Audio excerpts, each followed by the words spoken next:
நான்காம் கட்ட பரிணாமம் தான் ஒரு உடலில் ஒரு உறுப்பு.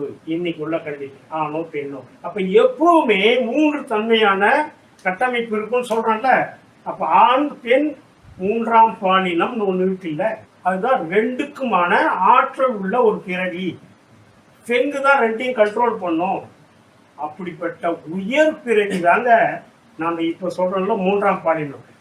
அவங்களுடைய உயர் தன்மை அவங்களுக்கும் புரியல, சமூகத்துக்கும் புரியல, அரசாங்கத்துக்கும் புரியல. அவங்க வாழறதே கேள்விக்குரிய இன்னைக்கு மாறி போச்சு.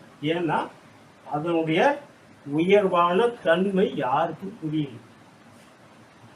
மிக உயர்ந்த தன்மை உள்ளவங்க அவங்க நினைச்சா எளிதில் ஞான நிலைக்கு போயிடலாம், தெய்வத்தன்மை அடைஞ்சிடலாம். அவங்க ஆசீர்வாதம் பண்ணா நடக்கும். நீங்க 10 வருஷம் யோகம் பண்ணி எதை அடைய போறீங்களோ அவங்க 1 வருஷத்துல அடைவாங்க. அப்படிப்பட்ட ஆற்றல் உள்ள பிறவி அது. இது யாருக்கு சொல்றது? அரசாங்கத்துக்கு யார் சொல்றது? சமூகத்துக்கு யார் சொல்றது? அவங்களுக்கே புரியலையே. இன்னைக்கு ஆப்ரேஷன் பண்ணி பெண்ணா மாறிக்கிட்டு தப்பான தொழில் பண்ணி வாழ்க்கைக்கான அடிப்படையை தேடிட்டு இயற்கை படைப்பை சேதப்படுத்துற சகல முயற்சியும் தப்பு.